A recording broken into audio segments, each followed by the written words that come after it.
김영한 전 민정수석의 업무 수첩에는 2014년 6월부터 2015년 1월까지 사이에 청와대 내부에서 어떤 일이 있었는지 상세히 기록이 돼 있습니다.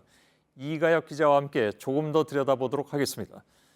자, 우선 이 수첩 내용이 어떻게 외부에 공개가 됐습니까? 네, 꾸준히 김영한 전 수석 측을 접촉해온 저희 JTBC 탐사보도 프로그램 스포트라이트 팀에서 김 전 수석 가족으로부터 수첩을 찍은 사진 파일을 제공받는 형식으로 이 수첩을 확보했습니다. 전량을 다 받았다는 얘기죠. 그렇습니다. 이미 그 수첩이 존재한다는 것과 또 일부 내용은 다른 언론 보도를 통해서 공개가 좀 됐는데요. 저희도 보도를 해드렸고. 그렇습니다. 아직 다뤄지지 않은 부분 중 보도 가치가 있다고 판단된 부분을 바로 오늘 또 공개한 겁니다. 2014년 7월에 야당에서 박지만, 이재만, 정윤회 세 사람 묶어서 만만회, 비선 조직 관련 문제 제기가 야당에서 나오지 않았습니까?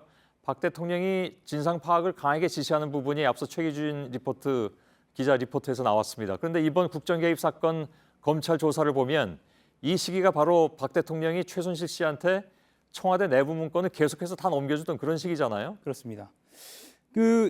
검찰에 따르면요, 2014년 7월 이전까지 박 대통령이 정호성 전 부속 비서관을 시켜서 최순실 씨에게 유출한 청와대 문건은 총 31건입니다. 이 때문에 박 대통령이 비선이라고 할 수 있는 최 씨와 국정을 상의하면서 한편으로는 이런 비선 의혹을 제기하는 또 다른 언론 보도나 또 야당의 어떤 의혹 제기에 대해서 응징이라는 표현을 써가면서 지시한 것, 이게 좀 앞뒤가 맞지 않는다는 비판이 나옵니다. 이번 국정 개입 사건이 2014년부터라면 대통령 취임 3년이 넘도록 이어질 수 있었던 그 이유도 바로 이렇게 대통령이 그때마다 이렇게 단속을 해왔기 때문 아니냐, 이런 지적이 나오는 대목입니다. 주로 김기춘 비서실장이 수석들한테 지시한 내용을 당시 김영한 수석이 받아서 적은 내용들이잖아요. 근데 아무래도 2014년 하반기이다 보니까 세월호 참사 관련해서 언급이 상당히 많을 수밖에 없었을 것 같습니다. 그렇습니다. 희생자 또 실종자 가족들을 조금 의심스러운 눈초리로 바라보는 대목들이 많이 보입니다. 7월 20일 메모를 보시면요. 검찰이 세월호 사건 관계자를 구속, 입건하고 철저 수사 중인데도 유족은 수사권 부여를 주장한다고 마치 생떼를 쓴다는 식의 언급이 돼 있고요. 또 8월 22일에는 유가족 편가르기와 비슷한 인식도 엿보이는데 세월호 유가족, 학생 유가족을 말하는데 이 유가족 외에 기타 유가족 요구는 온건 합리적이라면서 이들 입장이 반영되도록 해서 중화해야 한다고 김기춘 비서실장이 말했다고 내용이 적혀 있습니다.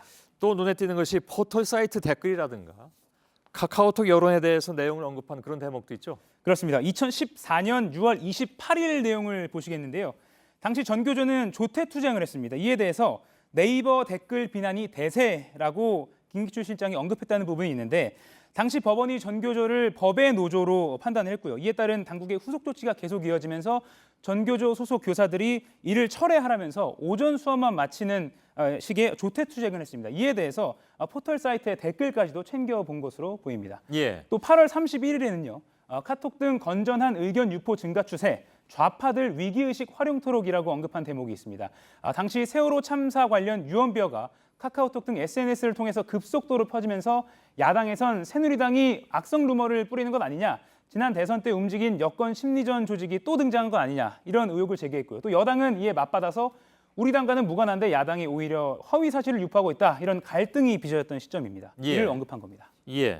자, 이 수첩에는 청와대가 언론 길들이기를 하려는 그런 정황이 많이 담겨 있습니다.